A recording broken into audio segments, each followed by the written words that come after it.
to the Odds Breakers, your number one place for shared, sharp betting information.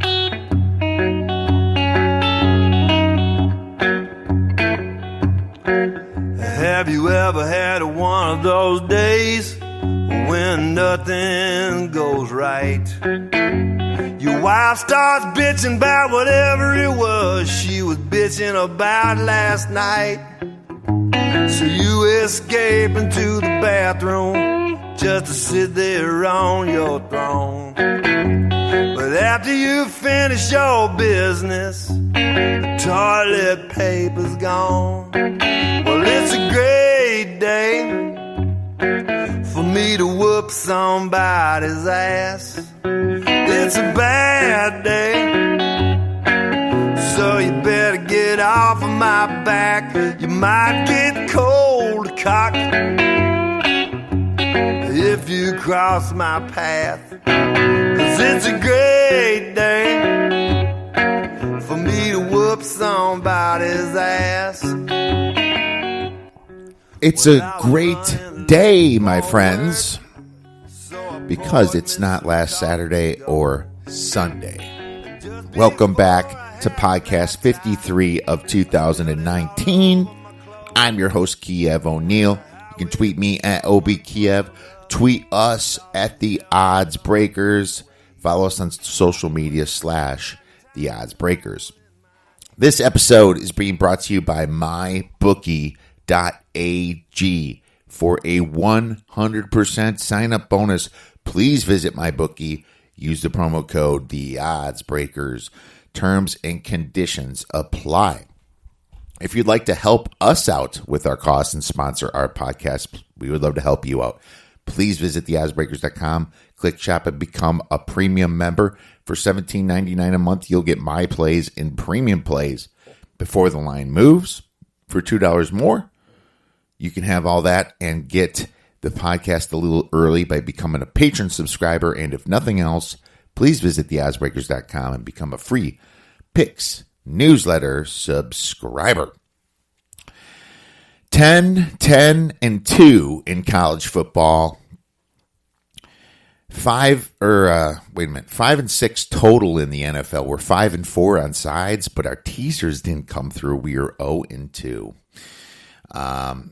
College, we're down a couple units, like 2 of them, and we are actually down 1.5 in the NFL. So nothing major, but still a losing week.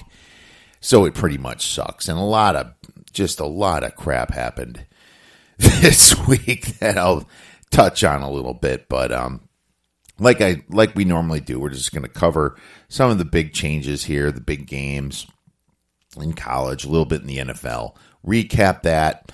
Obviously, go over some misleading final scores, our betting spots, give you a play for this week, and do our fantasy football with D Nasty.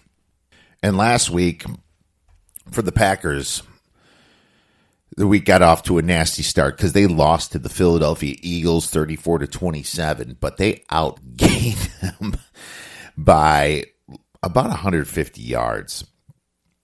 And 155 yards. So they completely botched that game. Rodgers had 1 interception.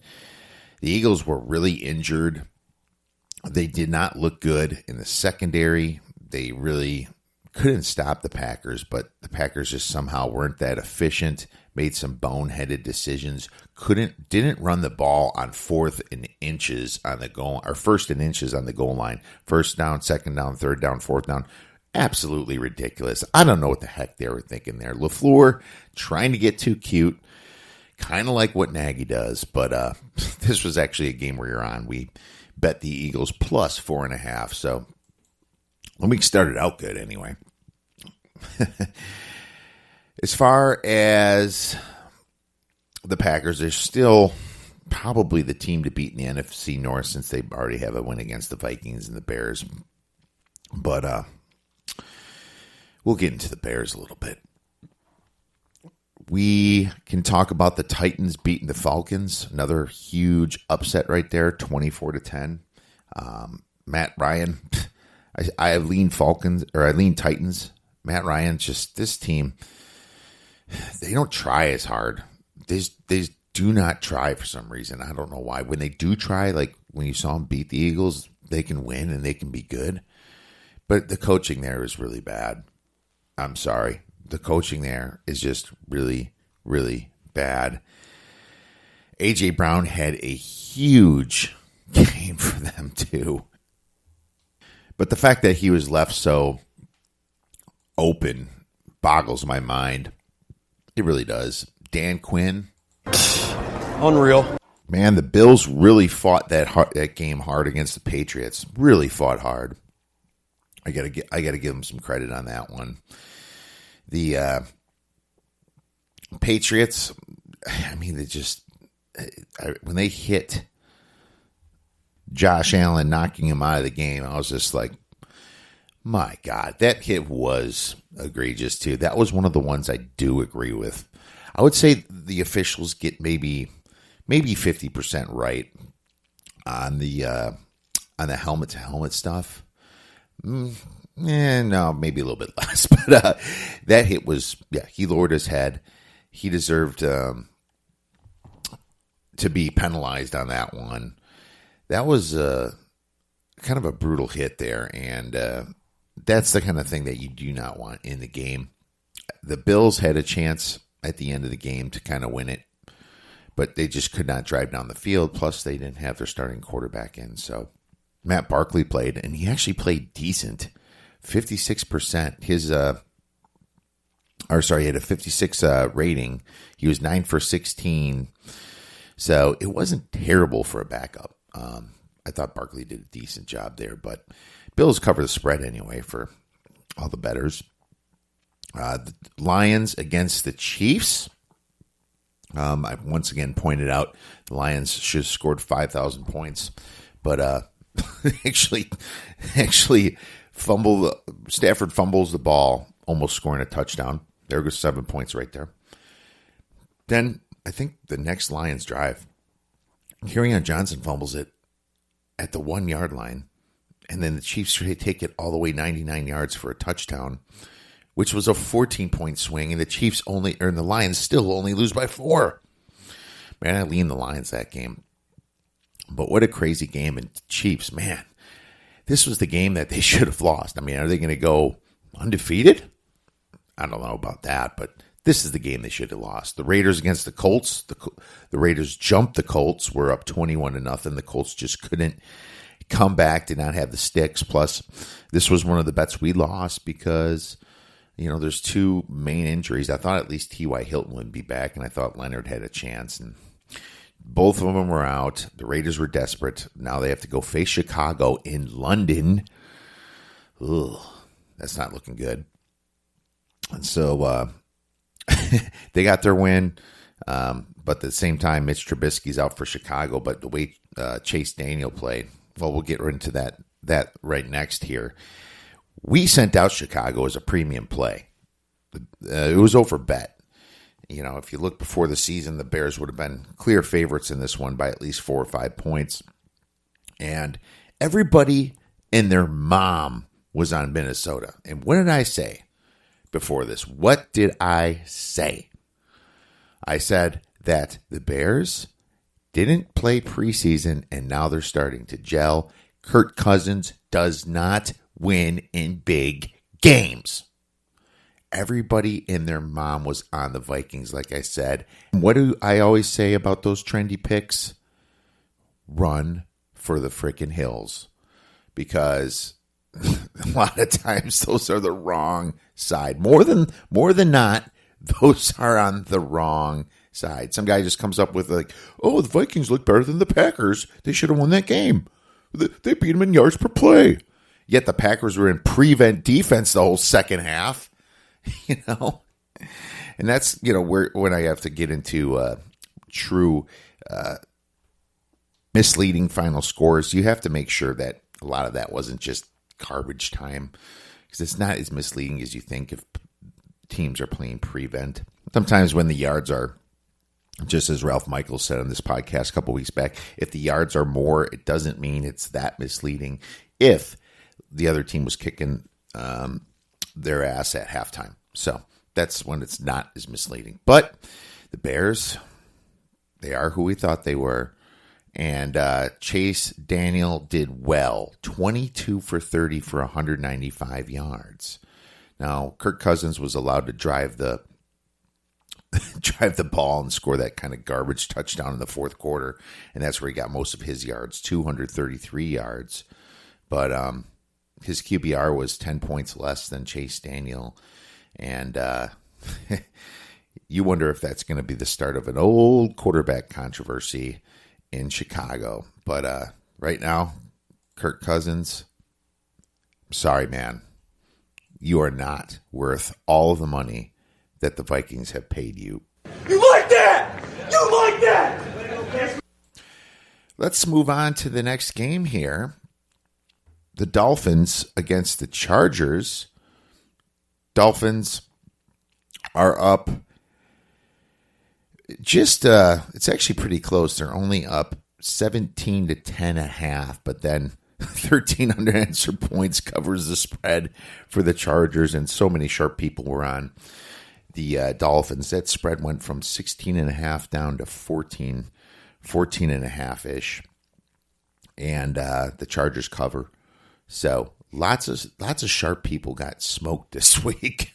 Just to let you know, a lot of sharp people were on the Redskins. I actually gave that out as a free play. Stupid. That was before Terry McLaurin was out. And oh my God, if you what I said about Dan Quinn, he still doesn't even come close to how bad Jay Gruden is. And Jay Gruden, there's no. I just do not understand how you not at least feed into Dwayne Haskins' strong suits, crossing routes, things like that, some slants. Jay Gruden is absolutely the worst coach right now in college football. Unreal. The Ravens against the Browns. Well, look at that. Another big upset. Oh, by the way, the survivor pools got pretty hammered this week, except for people picking the Chargers.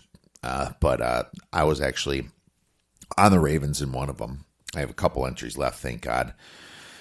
But the Browns destroy them, 40-25.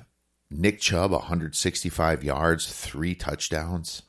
Baker Mayfield, 20 for 30 with 342 yards. The Browns finally woke up. They are 2-2. The Ravens are 2-2 as well. Talk about evening up the division. Huge props to the Cleveland Browns right there, my man.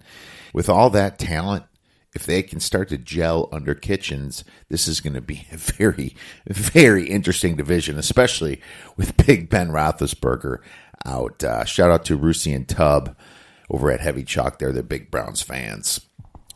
Panthers at Texans, another one I was pissed that I didn't take. I actually had the teaser part in the Panthers, but didn't need it because the other side blew. But Christian McCaffrey, 93 yards, 1 touchdown. Kyle Allen, 24 for 34, 232 yards. They went into the Texans and beat them. Lots of bettors were on the Texans. Oh, man. My leans were a lot more right than my sides. I was 5-4 on sides, half bets, derivatives, totals, and then obviously like I said, the teasers were bad, but man, I wish I just would have took this lean here. But the Buccaneers at the Rams, that was one of the plays that hit very nicely that I gave out. The Bucs killed it, and that money line sprinkle hit as well. 55-40, they beat the Rams. All right, that is just a drubbing. This game wasn't ever close. I guess 28-17.5 is kind of close, but the Bucs even outscored them in the fourth quarter. I gotta tell you, man, Bruce Arians, like I said, he's the quarterback whisperer. Jameis Winston, 84.6 QBR, 120.5 rating, 4-1 TD to interception ratio.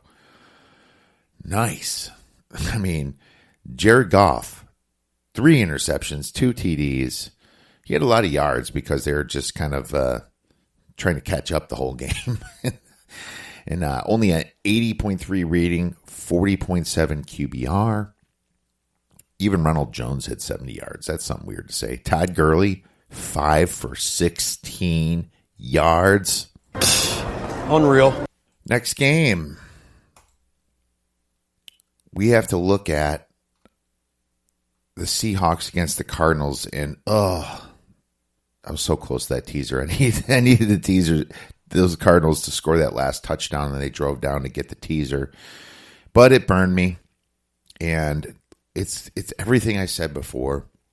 Why the hell do you draft a quarterback when your whole team sucks? Kyler Murray's are just kind of being ruined. What's going to happen is that their coach Kingsbury's going to get fired, and Kyler Murray's going to be stuck in some other system now in a couple years here. I don't know. Maybe they do fix it, but they're going to have to spend a lot of money now. The Bidwells, like I said, they're one of the worst. They make terrible choices there. And, Kyler Murray just looks small throwing that ball. He can be accurate. He can do some good things, but as far as an NFL quarterback, I don't think he's ever going to reach the top 15. Okay. I don't think he will. And, it's because of he can't see over the line. Leagues are starting to adjust a little bit to the mobile quarterbacks because of guys like Lamar Jackson, guys like Kaepernick 5-10 years ago. The leagues are starting to figure out the pistol, looking at the, how Aaron Rodgers is so elusive. They're trying to contain people like they're doing to Mitch Trubisky. So I don't know, man. I'm just not sold on Kyler Murray, like I said before, and he wasn't my favorite player coming out of the draft. The Jaguars with Gardner Minshew and his mustache beat the Broncos at the last drive, got that field goal. Broncos are desperate, 0-4. Ugh.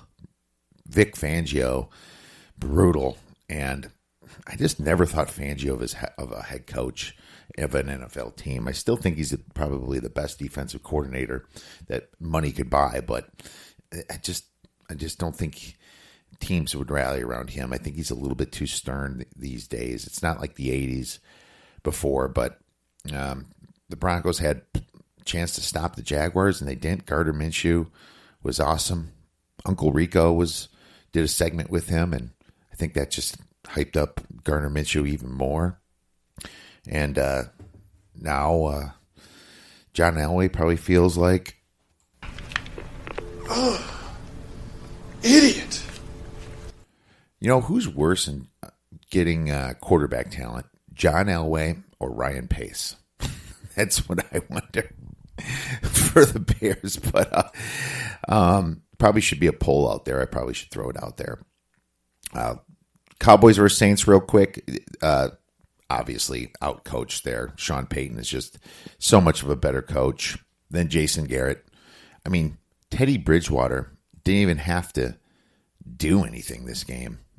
I mean, he just kind of had to manage it a little bit. He was still decent. 30 attempts. I guess he did a little bit more than I thought, but no TDs, 1 interception, 193 yards, 17.8 QBR. Dak Prescott, 0 TDs, 1 interception, 76.8 QBR. Very boring game. Elliott only had 18 rushes for 35 yards. Not cool. And Kamara had 17 rushes for 69 yards. He was the better running back in this game. But it was just lots of misdirection that Peyton was throwing out there. Just some tricky stuff there. Kind of kept the Cowboys on their heels, You could see that there's nothing creative really coming out of the Cowboys side that got Dak going. Nothing that got Amari Cooper going. Wow, he had a bad game too. 5 for 48. 48 stinking yards. Jason Witten had 50 yards, but then he fumbles the ball and loses it. Everything just went the wrong way for this team. Let's move on to some college football, my friends. Quick recap here. And I'm not so happy about the 10-10-2 because we started out pretty well with Friday. We had Arizona State plus 3.5, a bad number, but we ended up winning that because it's just what Herm Edwards does. He goes in there, he motivates the kids. The guy's kind of I don't think he manages the game well at all, but he uplifts the belief in these kids, and they're just road warriors, man. They get on the road, and then they absolutely kick butt. So I was really happy about Arizona State. Poor Pac-12, they're completely out of it now, and now I think there's no chance of getting back into even any conversation of having a college football playoff. So I guess that's good for the Big 12 and the Big 10 there. So we'll see what happens as the season plays on. Memphis beat Navy right around the spread there at 35-23. Memphis is a better team, but Navy, there's going to be some value on them in some situations. You're going to find them in a couple spots later this year to possibly bet them. That was the Thursday game. Sorry, I skipped over it.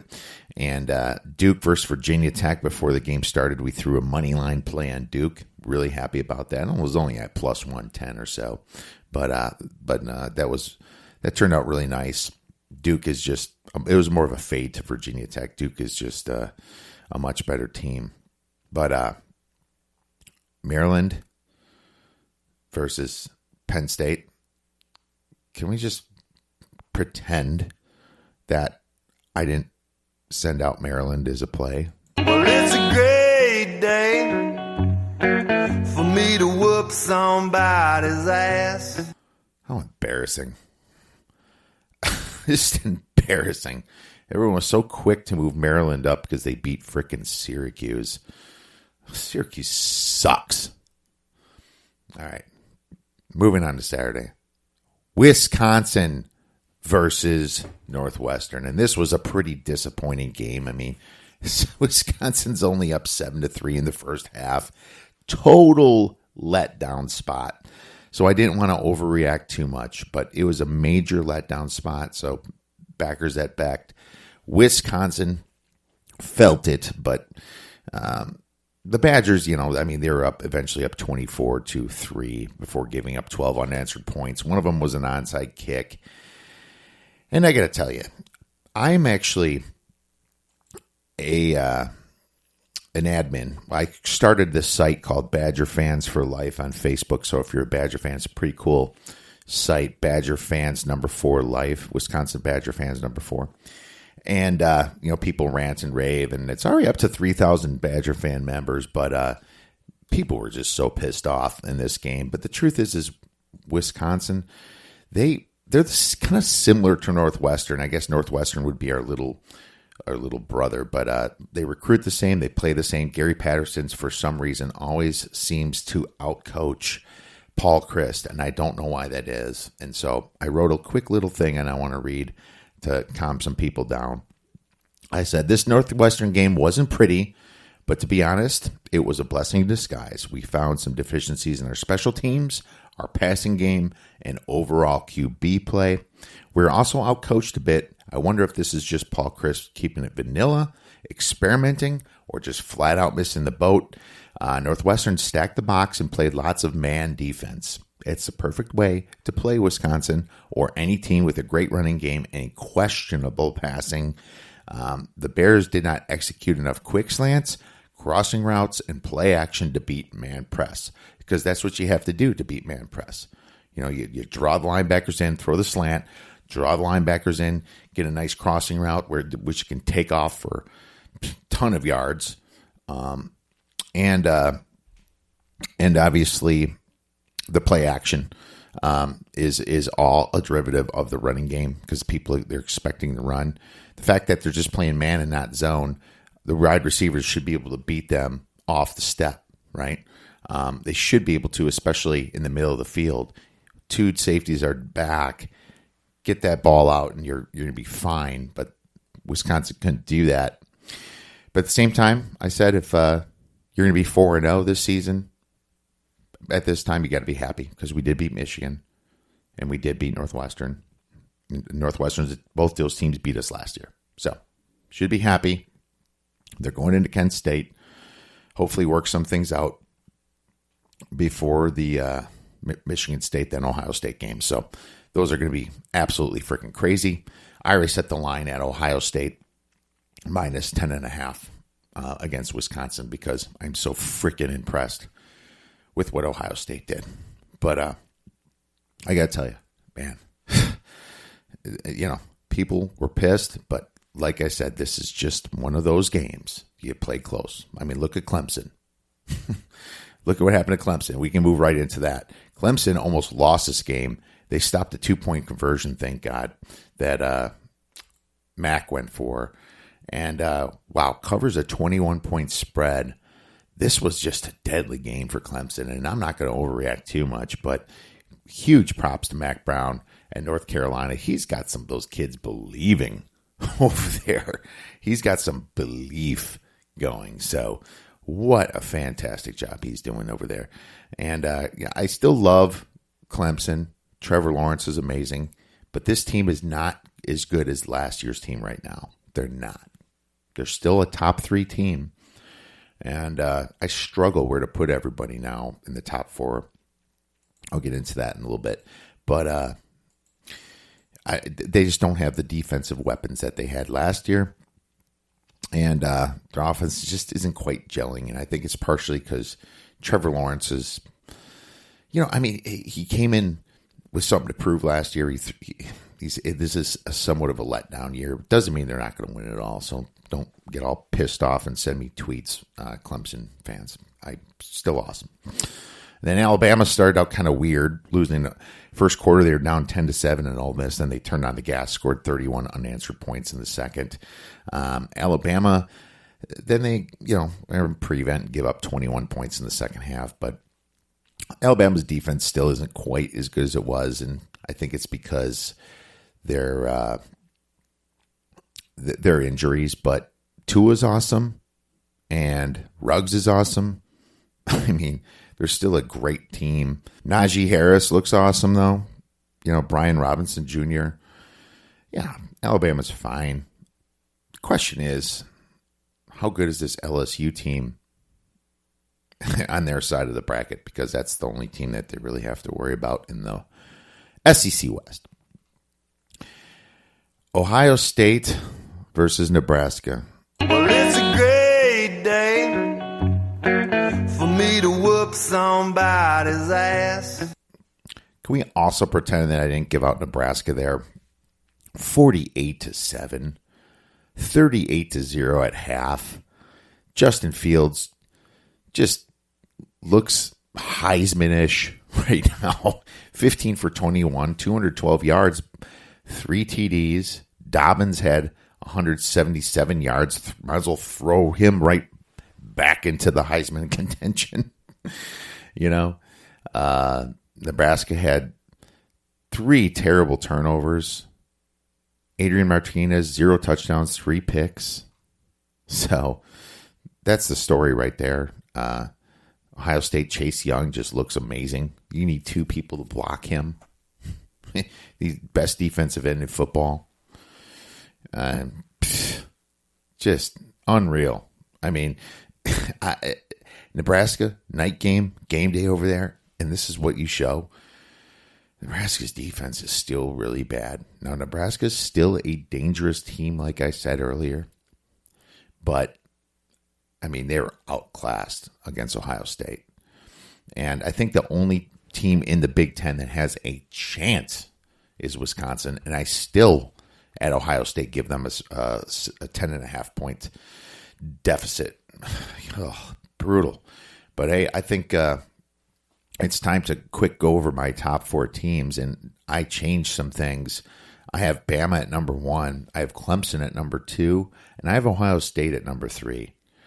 I think they proved a lot, and Georgia's not too far back, so just to let you know, but those are the 4 that are the best. That's tier 1 right there.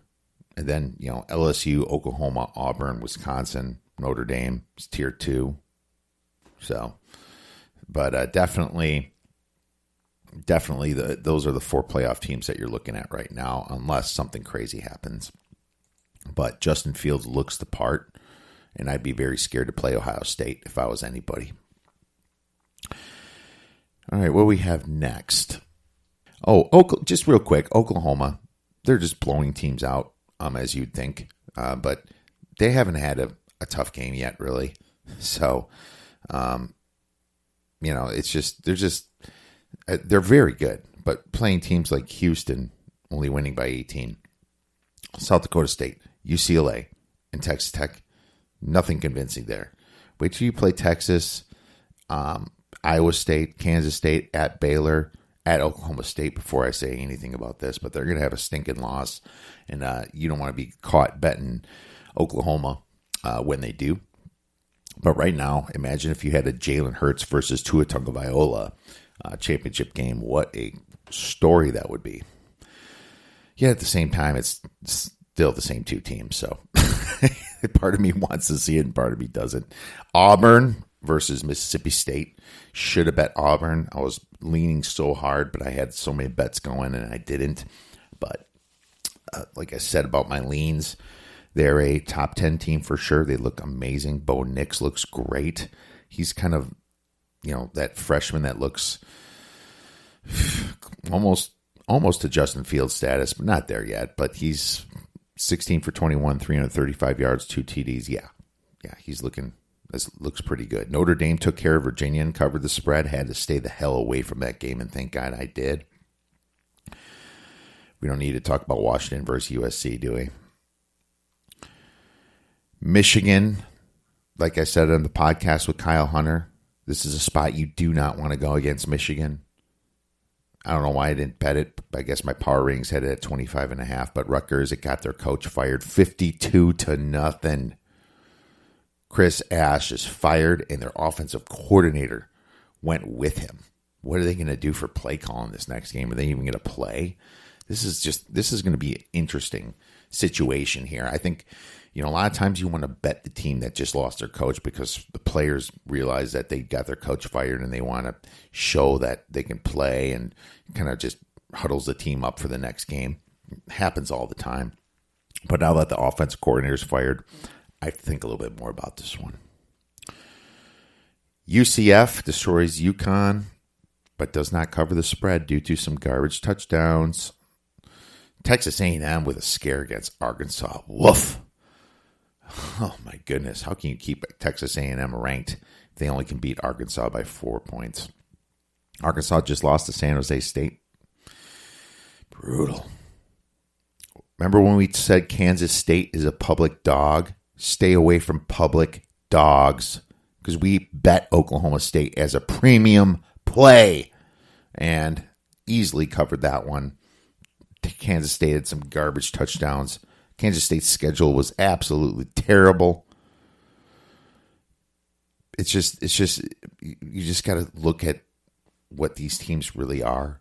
And the only thing that you look at is Kansas State beat Ole Miss, Mississippi State. But look what Mississippi State has done since then. They haven't played many people.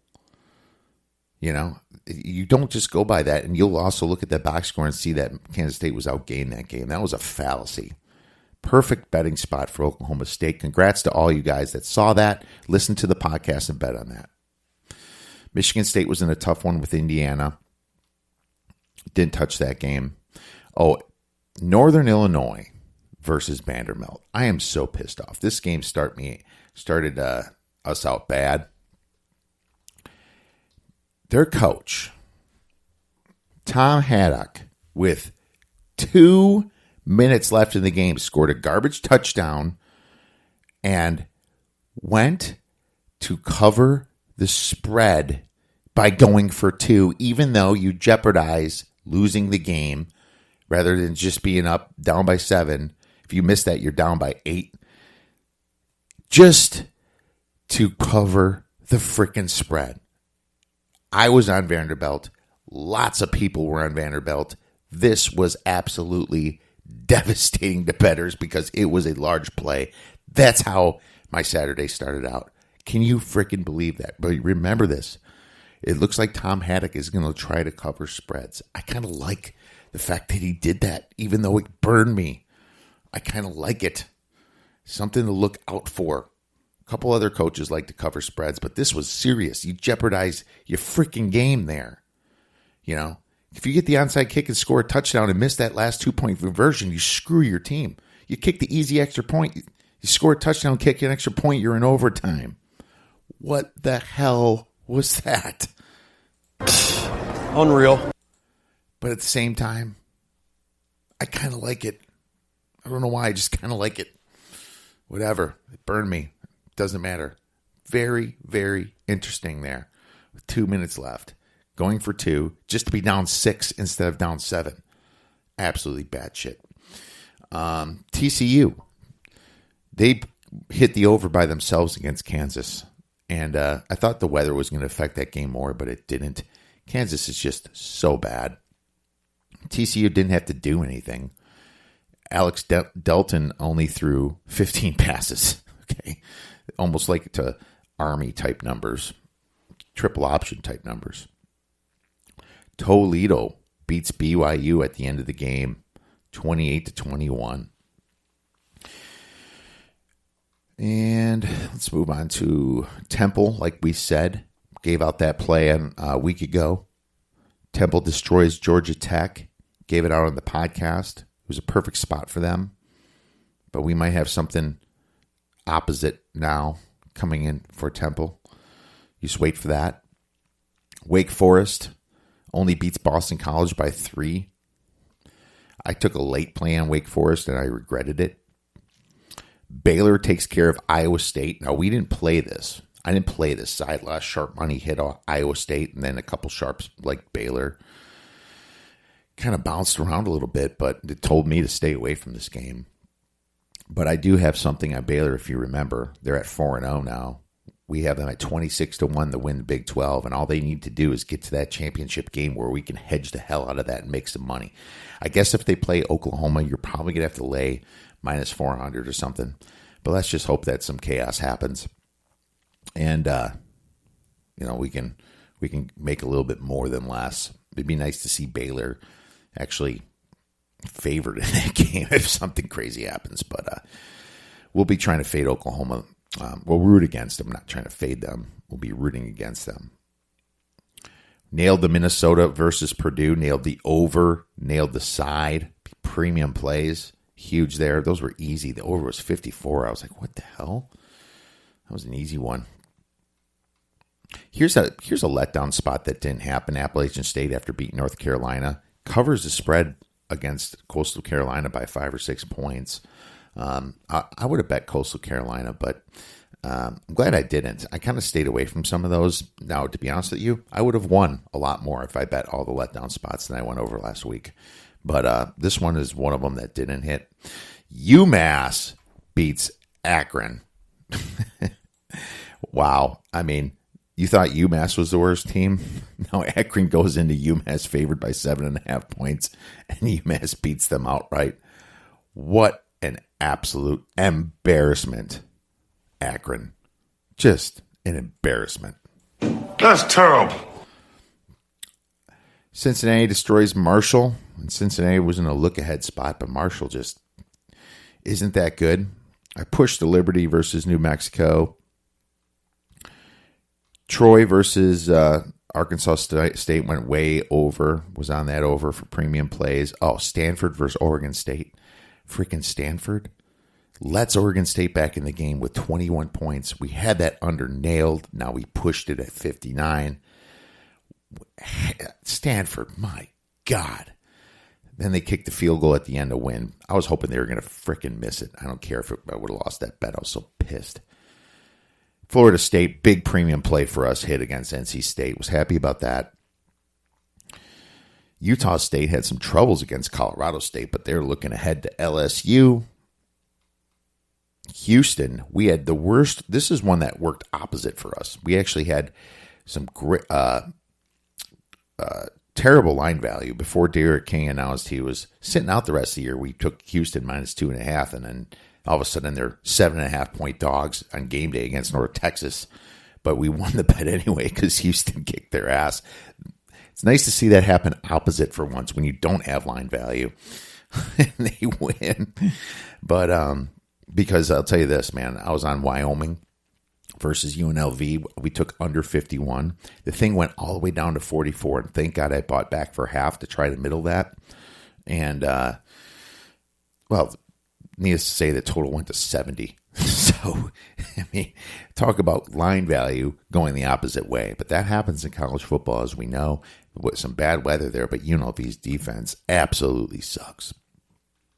Lastly, I just want to give a special FU out to Nevada for only scoring 3 points at home. Still, our over 64 almost hit. It went to 57, thank God, because Hawaii scored 54 points in the cold, in the rain against Nevada. And a lot of sharp people were on Nevada -2. Well, they lost by 49 frickin' points. Look at that difference. That is a 51-point difference from the spread. Absolute embarrassment for frickin' Nevada. Absolute, just disgusting. Absolute disgusting. I don't even know what's going on there. That was just, how do you not hit that over, right? When the road team scores 54 points and the road team's defense sucks, ranks in like the bottom 1/4 of the whole league. Unreal. All right, that's enough of me bitching. Let's move right into misleading final scores in college football. So, Buffalo versus Miami of Ohio. Buffalo outgained Miami of Ohio by 123 yards, lost by 14 because of a 4-0 turnover ratio. Man, Buffalo is on this column every single freaking week, it feels like. Central Michigan versus Western Michigan. Central outgained Western by 7 yards, but lost by 16, a 3-1 turnover ratio. Northwestern versus Wisconsin. Northwestern outgained Wisconsin by 12 yards, yet losing by 9. But Wisconsin had less possessions and was in prevent the whole fourth quarter. And Northwestern got an onside kick, so it's not that misleading. It's just slightly misleading.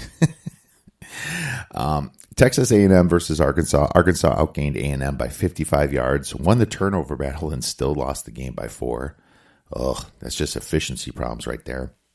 Wake Forest versus Boston College. Wake Forest was outgained by 93 yards, yet won by 3, a 3-1 turnover ratio. This is one of those games that I do want to mention, though.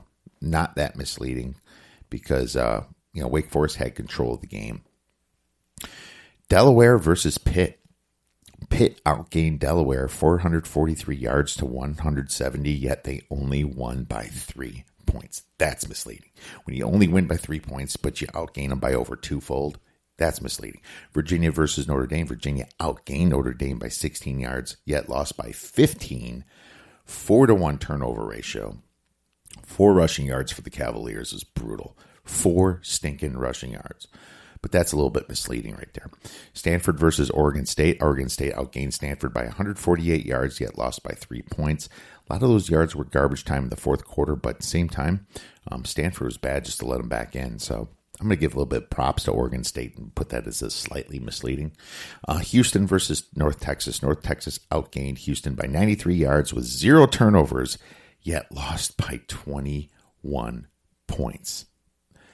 That's absolutely bad. But at the same time, like I said, that was our bet that we had the terrible line value on. But losing that Wyoming bet, she's kind of took that out. All right.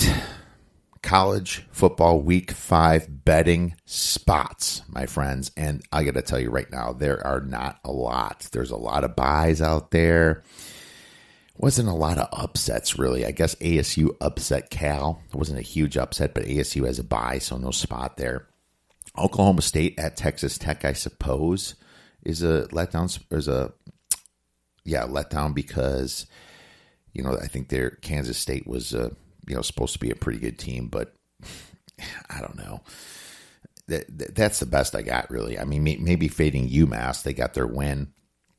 And they could let down against FIU, who's now coming off a bye, though.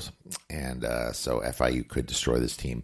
Baylor going against to Kansas State. Now, this is a letdown spot because Baylor did beat Iowa State. Kansas State could be an auto bet on this one, depending upon what the spread comes out as. Temple, after beating their old coach, could let down versus East Carolina. A get-up spot, we have Cal at Oregon after losing to ASU.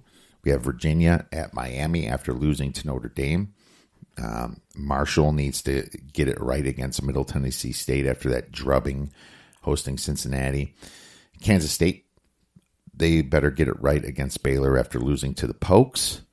And Maryland better kick Rutgers in the teeth after that embarrassing thing. Embarrassing all sports bettors such as myself.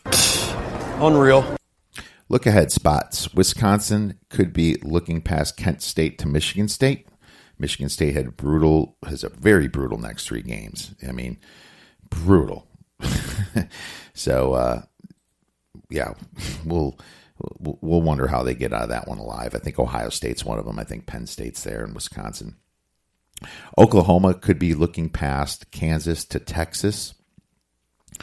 Texas could be looking past West Virginia to Oklahoma, but Texas is coming off a bye right there. Penn State could be looking past Purdue to Iowa. LSU could be looking past Utah State to Florida, but LSU's coming off a bye. Temple could be looking ahead to Memphis in a sandwich spot. And might as well go right there with our play this week for week 6, your first free play. We're going to go with East Carolina against Temple. We're going to take the points, East Carolina plus 13. Mike Houston is on the up and up with this East Carolina team. You know, they did beat Old Dominion last week, and not that Old Dominion's a great team, but this is just such a bad spot for Temple. It's funny, they go from sandwich spot to sandwich spot. They got Memphis coming up here. They just took care of their old coach, Georgia Tech, winning by 10 points. Or sorry, they won by 22. The spread was 9.5 or 10. Actually went down to 8 by game time. But anyways, East Carolina is not necessarily as bad as everyone thinks. I just think they're going to be one of those teams to bet on here. If you look at their stats, they haven't played a huge schedule. They lost to Navy, obviously an option team. They beat William and Mary. They lost to NC State that first game, but took care of Gardner-Webb, just took them completely out, 48-9, and then they won at Old Dominion. Now they face a Temple team that, like I said, is pretty good. Temple averages 5.7 yards per play and gives up 3.8, but who has Temple played? Did we give Temple too much credit for that Maryland win? Did we? Well, maybe, because they lost to Buffalo the following week, like we said, and then they beat a terrible Georgia Tech team in a revenge match. Revenge against their coach for leaving, I guess, is what you would say. Not necessarily revenge, more of like a redemption type deals, like you left us, whatever. But now, East Carolina, I think this is just the spread's wrong. The spread should be 9. I like the 13 here. I'm taking plus 13 because they have Memphis on deck, and I just think that Temple is definitely prone to some turnovers. I don't think East Carolina wins the game, but I think they stay in this game. So there you have it. That's your free play for college football week 6. Let's get right into the Big Ten power ratings. And we have Ohio State with a huge upgrade still on top. I had them at 22.5 last week, and I upgraded them 4 points. To be honest with you, I got to keep up with the Joneses here. It's a huge difference. 26.5 is where they're at. ESPN has them at 30.1. Team Rankings has them at 37.8.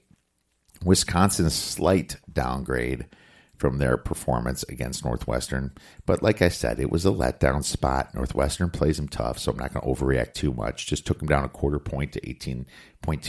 ESPN has them at 19.2. Team Rankings still has them at 25, which is too high. Michigan, beating Rutgers ain't going to make me move you. So I'm still keeping you at 15.5 till you start beating some better teams. ESPN has them at 15.2. Team Rankings has them at 16.3. Michigan State, 14.25. They had some trouble against Indiana, but ended up taking care of business, landed close to the spread. ESPN has them at 15. Team Rankings has them at 15.8. Iowa, 13.5 from 13. They keep beating up the little kids, but we'll see what happens because they're playing Michigan this week, and I can't wait to watch that game. Penn State, 13.5. I had to upgrade them from 12.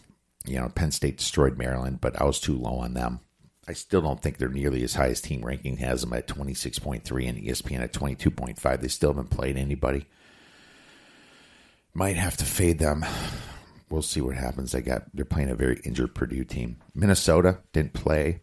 They did play. They destroyed an injured Purdue team, and then he kind of let them back in the game a little bit. Only won by 8. Stupid prevent. But at the same time, I'm not going to move them. I had them higher than most people at 11. ESPN has them at 5.5. Team Rankings only has them at 0.8. There's just such a huge difference between perceptions on Minnesota. Nebraska downgraded them a half point to 7.5. I still think they're a dangerous team, but I wouldn't bet them against a very high-powered offense. I think they'll beat up the bad defenses. ESPN has them at 3.5. Team Rankings has them at 5.1. Northwestern, slight upgrade from 4.5 to 5, the way they played Wisconsin. ESPN has them at 0.2. Team Rankings has them at 3.6. Maryland a 3, took them down from a 5. But ESPN finally gets it right and has them at 2.2. Team Rankings has them at 5.7. ESPN downgraded them 8.2 points. I mean, they had them at like 13. Just crazy.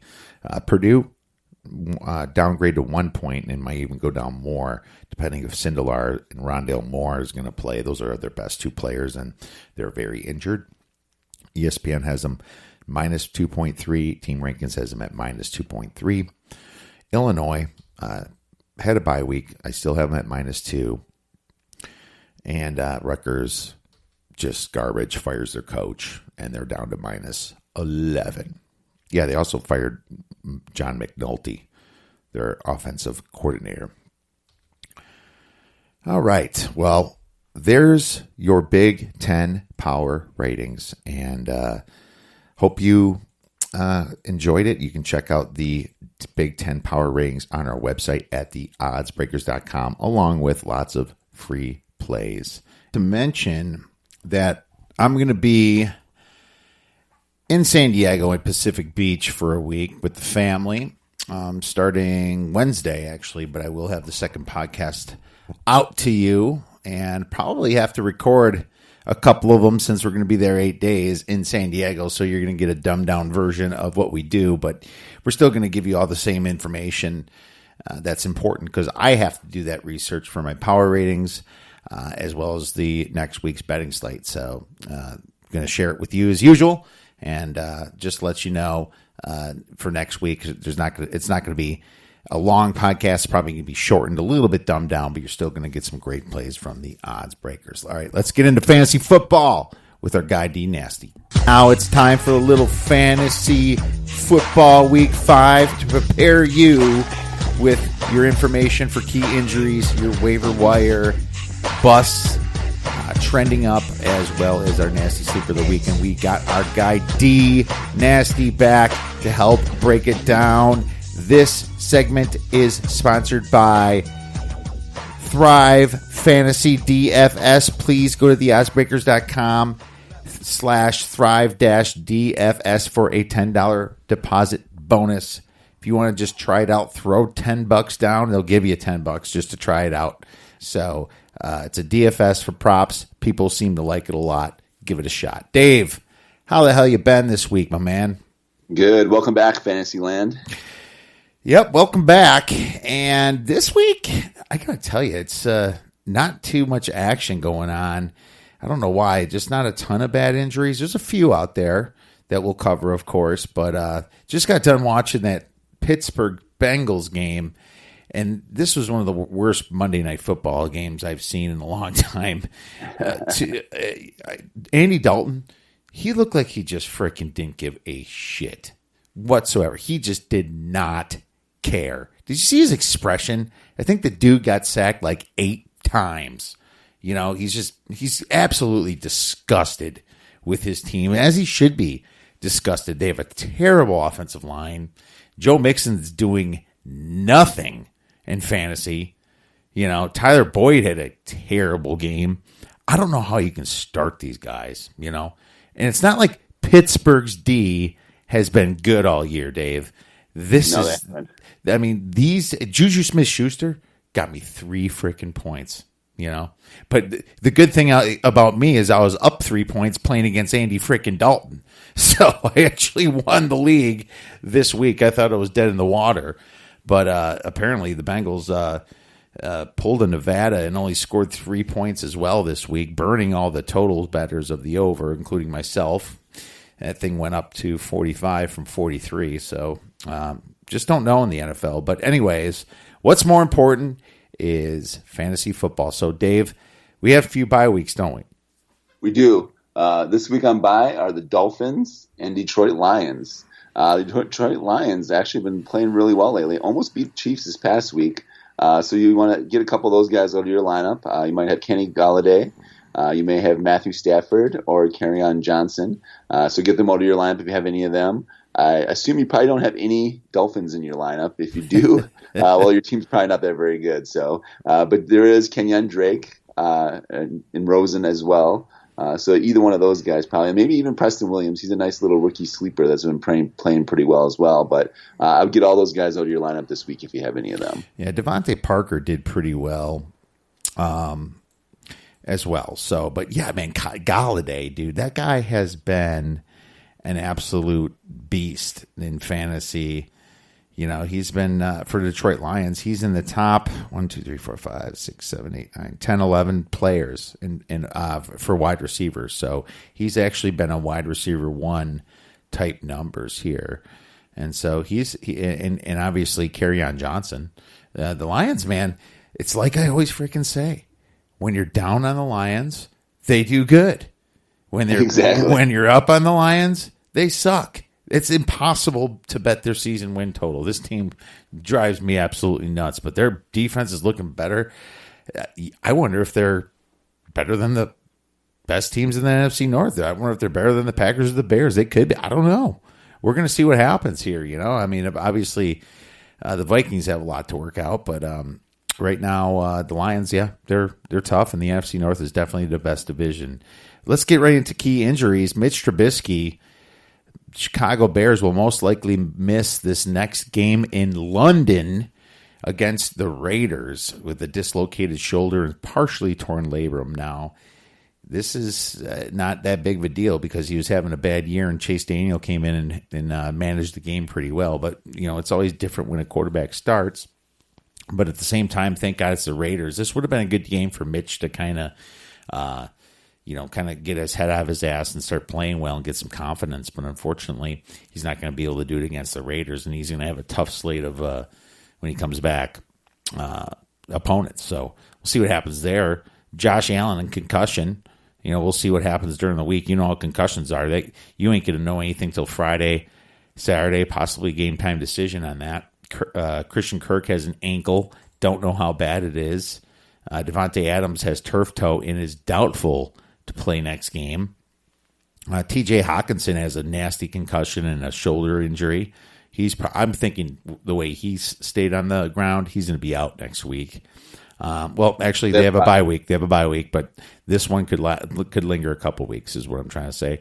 Marlon Mack, ankle. Wondering about that one, Dave. Have you? I haven't gotten a late report on him. Have you? Nothing lately. No, they haven't had to say anything more on the ankle injury. Yeah, that's a serious. It sounded somewhat serious. If it's high ankle sprain, you're in trouble. Ask Saquon Barkley. High ones are the worst ones. Kenny Stills, wide receiver, little hand scream injury. Jarvis Landry has a concussion as well, and Cole Beasley, or no, not Cole Beasley. Sorry. No, that's all I have. That's all I have, Dave. Do you have any others? Just a couple other ones. The rookie receiver for the Colts, Paris Campbell, suffered an abdominal injury. So they're actually even more short at wide receiver now, especially with Hilton out. And then Bradley Chubb for the IDP leagues, he's going to be out for the year, torn ACL. So he's going to be gone for the rest of the year for anyone that had him. And then actually left tackle Tyron Smith, leg injury for the Dallas Cowboys. So that could hurt the running game a little bit. But I think it's still not going to hurt them that much because they still have a great line there as well. But that's the only other ones I had. You did a great job covering all those. Thank you. And like I said, there wasn't a lot going on. Why don't you get right going into your waiver pickups, Dave? Sounds good. Well, my dynasty sleeper of the week was Miles Sanders last week. He did have a solid game, but the other running back on the Eagles ended up surprising with Jordan Howard. 115 total yards and 3 scores. So if he's still out there on the waiver wire, definitely take a look at him. Ronald Jones, a running back I really do like. I've talked about him in previous weeks as well for Tampa Bay. If he's out there, he's owned a little under 50%, about 43% of leagues right now. He had a majority of the carries this past week, so definitely take a look at picking him up. He could be an actual starter for you with bye weeks coming up this next couple weeks as well. He's taken over that lead back position too for Tampa Bay, so definitely take a look at him. Jimmy Graham, he actually had a nice game for the Packers finally. We've been waiting for him to have finally a good game, but Rodgers liked going to him quite a bit, and especially with Devontae out, they're going to be even going to him even more possibly now too as well. Mohamed Sanu had 9 grabs for 91 yards and 12 targets. So another guy you want to just take a look at if you're looking for someone to pick up this week. And then a couple other guys, A.J. Brown. Some guys might have picked him up earlier this year when he had a big game. He had a 2 TD game this week again. He looked pretty good. He had most of the catches this week. And then Corey Davis actually had a decent game as well. I don't see them repeating this week, though, because they do have a tough matchup this week. So temper your expectations on them a little bit. Especially with only 3 targets last week. He caught every single one of them for a huge game. And that's the whole problem with the Titans. They're so run heavy, But I think A.J. Brown has done enough to be owned. He's only owned in 10% of Yahoo leagues. So this should be the last time we say this. But he's a boomer bust guy. Good for bye weeks. Exactly. And then a couple of tight ends, too, that have been playing pretty well over the last couple of weeks. Dawson Knox, a rookie for the Bills, is impressed over the last 2 weeks, kind of like a Jeremy Shockey type. He's had some nice numbers. He had TD last week. So definitely take a look at him if you need someone fill in for your TJ Hawkinson this week who's injured. And Jack Doyle, he had 8 targets this past week and 40 catches for 22 yards and a touchdown. Ebron hasn't done much other than a late TD at the end of that game, but Brissett looks like he's going Jack Doyle quite a bit now. And then actually another tight end too, Ricky Seals-Jones. He broke out this week with 82 yards and a touchdown against the Ravens. And he's going to get more targets as well, so I would take a look at him as well. Yeah, Ricky Seals-Jones is getting that Njoku targets, right? And I think he should be owned by now. And I can see Cleveland going to him more. So very good one there. I like that one, Dave. I'm going to say Antonio Callaway. He's back now for the Browns, and he's going to get some targets if Landry's out. Cole Beasley got 13 targets with Buffalo. He's just a target machine, I think he's going to be a good guy. And he's going to have a couple huge breakout weeks. Like what you said about Jack Doyle, he should be owned. A couple quarterbacks there. If Allen's out, Matt Barkley could be an option for you to pick up. And then Chase Daniel, if you're really desperate, like if you have Andy Dalton or Derek Carr this week, you might want to start Chase Daniel for a week. What the hell, Let's just say you're playing with Matt Stafford and he's got a bye. I wouldn't be completely against that. So, I just think that the Raiders D should be giving up some points there. And then they're desperate for that Indy win. They're not as good as they showed. Plus, Indy was really injured without T.Y. Hilton and Darius Leonard and a couple other guys. No, good job, Dave. I'll get right into non-starters trending up. Players you usually wouldn't be starting, but might have a really good week. And I'll start with Geronimo Allison, wide receiver for the Packers. And actually, I also had him as my waiver wire guy. Adams is probably out. He's going to pick up a good share of the targets. He's a flyer this week, at least until Adams comes back. And he's getting a few big passes as well. So I like Geronimo Allison this week. I already mentioned Chase Daniels. Nyheim Hines, if Mack is out versus Kansas City's defense, they're going to get some passes to Naheem if Mac's not playing. He might be a very big player this week. I like it. Jordan Howard seems to be the guy getting most of the carries on the Eagles. And versus the Jets, it's looking like a good one.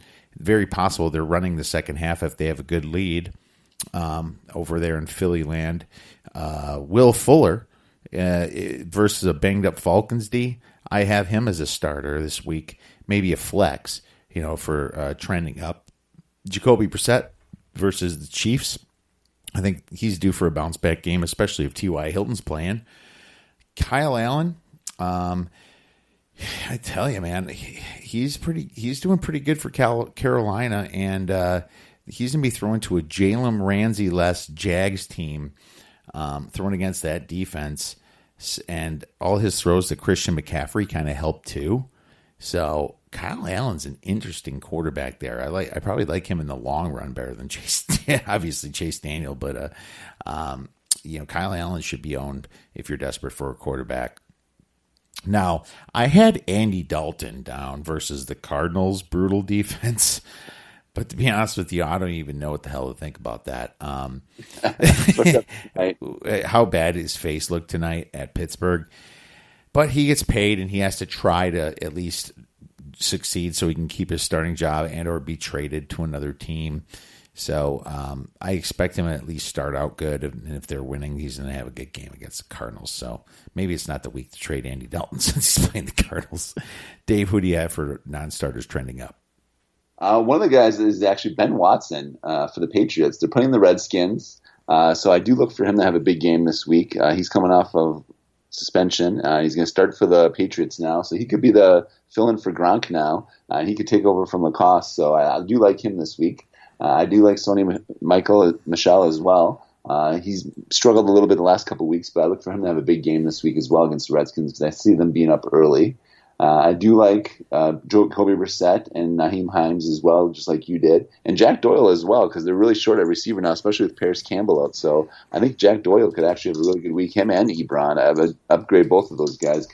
Either one of them could bust out this week against weak defense that they're playing in the Chiefs. So I think it could be a shootout too, so you never know with that. I do like MVS this week. You said Geronimo, but I think MVS, he could be the lead guy this week for the Packers. Oh, yeah. I agree with that, Dave. I think MVS is the lead guy, but I also think he kind of warrant a starting position anyway. Is he being started in most leagues, Dave? What do you think? I don't think he is right now, actually. He had a big week 2 weeks ago, and then this week he kind of tallied off again. So he might be on some people's benches right now. So I definitely think you should insert him this week with Adams potentially out. So fair enough. He's the guy I'm going to move up my boards a little bit. And then I do like Gardner Minshew against the Panthers as well. This guy just balls, man. Everyone's saying that on the team, even that they like this guy. So I'm going with him this week, even though they're playing the Panthers, who have a pretty good defense. I like Gardner this week against the Panthers defense. Yeah, Gardner Minshew, the mustache, man. I mean, he's doing well so far, and he kind of rejuvenated this team a little bit on offense and stuff. And I like what they're doing. They have some good skill positions there. Fournette had a great game last game. That it's been a while since we were able to say that in fantasy land, and I'm happy for the guy. So that's pretty fantastic. Definitely like what you're saying there. Agree with all those. Let's go right into bus then, Dave. Why don't you start us out? Sounds good. Some of the busts this week, Chris Carson, they're playing the Rams, but they're playing at Seattle. I don't see him having a good game against the Rams. The Rams do give up some points on their defense, though, but I see Chris Carson struggling against the Rams front four. I don't think he's going to have a good game this week. The Washington Redskins, Dwayne Haskins did not look that good when he came in with relief of Case Keenum. That team's kind of in shambles right now. They don't really have a quarterback per se. So I would downgrade definitely any quarterback that's starting for them against the Patriots. Patriots have been looking pretty good. And then also the Bills, too, with Josh Allen potentially out, I downgrade both receivers for them, Beasley, and I would downgrade Frank Gore as well against the Titans since they might be trying to stack the box against them with the backup Matt Barkley playing for them. And then another one I don't like is the Bengals, actually. They just look horrible tonight. I don't like anything that Andy Dalton's doing right now. Some people had him as Andy Dalton as a potential pickup, but I don't like him. Even against the Cardinals' porous D, I don't think he's really going to have that good of a game. Their line is just horrible. And then another team I don't like is the Giants, actually. I could see Daniel Jones struggling a little bit this week against the Vikings' tough D. And I also see Derek Carr struggling against the Bears this week, too. Yeah, the Raiders. I don't see who you're going to start from them. Excuse me a sec. Went through the wrong valve there. So definitely like those. Mohamed Sanu, I have as a bust. He had 12 targets last game, but he only averages about 6-ish. So people might get excited over that. Forget that. I have Derek Carr as well, Dave. I like that. Believe it or not, Todd Gurley is not a number one right now. Now, they're playing Seattle, in Seattle, and Seattle's D hasn't been that good. I know that. But just to let you know, if I had like Delvin Cook and let's just say Shady McCoy, I wouldn't be starting Gurley over them. I mean, Gurley is not a number one for sure start right now. And I don't necessarily have him complete busting, but I'm concerned about Gurley. I just wanted to mention that, Dave. He had 2 TDs this past week, though. Yeah, but he only had 30 yards last week, right? I mean, that's not. I believe he had more than that, actually. Did he? Hold on, let me take a look and see what he got. Todd Gurley. And who did they play again? The Tampa Bay Bucks. Yep. For 5 attempts for 16 yards. He had 2 touchdowns. That's what happened, Dave. Okay, 2 touchdowns. So he did get some points, but that was against Tampa Bay. I mean, he had receiving yards though. He had quite a few receiving yards, I think, though. Well, he had 14 attempts before for 43 yards. I don't know. Maybe I'm looking into it a little bit too much, but I only see 3 rushing touchdowns this whole year. Just not like top 10, top 20 numbers. Okay, so maybe. Like I said, if you have 2 really good stud running backs, I'm not sure. I don't like the Seattle matchup as much as all I'm trying to say. He's not completely a bust, but just know that I'm a little down on him this week. We'll see what happens, Dave. Maybe we'll discuss Gurley next week and see who was right about this one as well. By the way, Frank Gore did get 100 yards last week, and I think he went right to close to his projection. So I think we kind of split on that one last week. Yeah. Adrian Peterson's a bust versus the Patriots D, who's going to be stacking the box and challenge whatever second-rate quarterback comes in.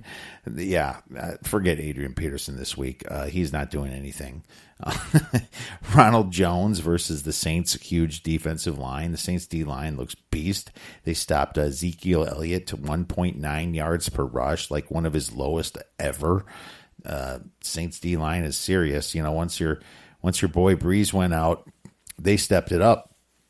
They have. I got Daniel Jones as a bust candidate, Dave, and that's because they're playing the pissed off Vikings D. The Vikings are going to go in this game pissed. It's about time he regresses a little bit. This is the game I think he regresses. So I have Daniel Jones on my bust list. Well, who do you have for your D nasty sleeper of the week? Well, this is one you're going to like, Kiev. Actually, one quick thing, though. I was just looking at this. Beasley actually is leading the team in targets. We were talking about Cole Beasley before. Yeah. He has 36 targets on the year, and John Brown is next with 34. So he leads the Bills in targets with 36. So when you were talking about him, that's spot on because he is leading the team in targets actually this year. Well, thank you very much, dude. I appreciate that. I'm glad I made a good call with that. Probably should be picked up, especially if you're hurting for wide receivers. And then I just wanted to say, too, I did say Frank Gore was going to have a good game last week, and he did. So I did make the right call on that one as one of my sleepers for last week. Which one? Geronimo Allison? Frank Gore. Frank Gore. Yeah. He had how many points? 13, right? Yep. So he did have a solid week last week. Yeah, it was solid. It was right around his projection, I thought. So pretty cool for him. And Devin Singletary even played there, so that's props to you for being higher on him. Actually, Terry was out. Oh, was he? Oh, you're right. He was a late scratch. That's what happened. Okay. He was probable to play, I think, all week. But it don't matter. Who's your sleeper of the week, Dave? All right. Medina has his sleeper of the week, David Montgomery. He's been getting increased carries every week this year. He had 21 this past week. I think for him to bust out against the poor Raiders defense and for him to be my D-Nasty sleeper of the week, especially with Trubisky out this week, I think they're going to lean on him heavily. Mine is Geronimo Allison. And I think of course they have a tough matchup against the Cowboys, but the Packers, they're going to put a few points. They're pissed off about that loss that they just had. And, Valdez-Scantling's going to get plenty of coverage. So I think Allison's going to kind of come out free a little bit. So I think he's going to be a starter this week, and he's going to be cheap in DFS leagues. And he's also, if you have him on the bench, he'd be a good guy to put in for Galladay or somebody else that might have a bye. All right, Dave, that's all the time we have.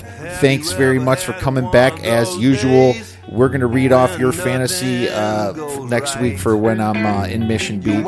Thanks, everyone, for listening. If you have any questions for us, please tweet us at The Odds Breakers. Have a great week and go get some wins. So you escape into the bathroom just to sit there on your throne. But after you finish your business, the toilet paper's gone. Well, it's a great day for me to whoop somebody's ass. It's a bad day,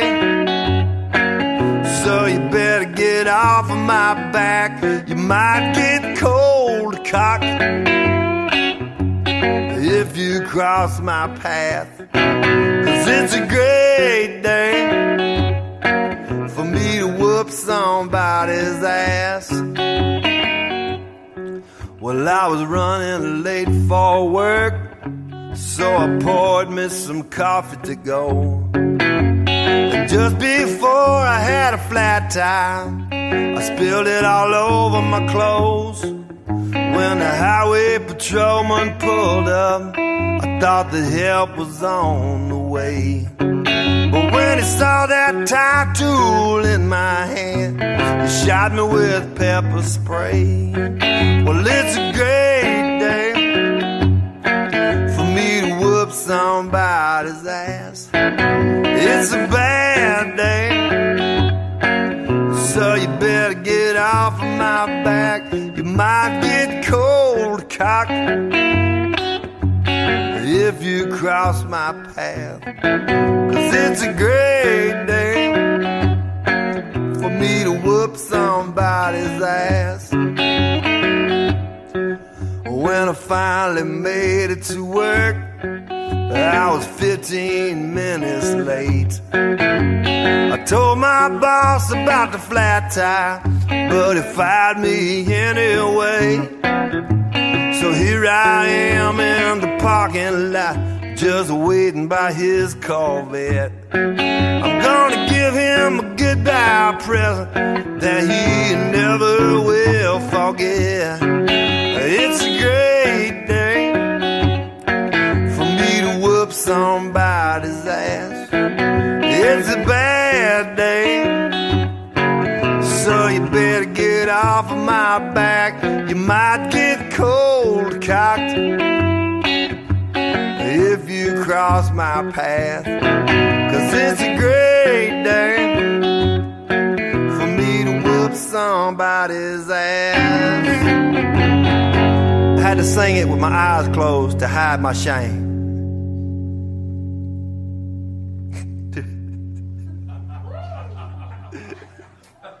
What?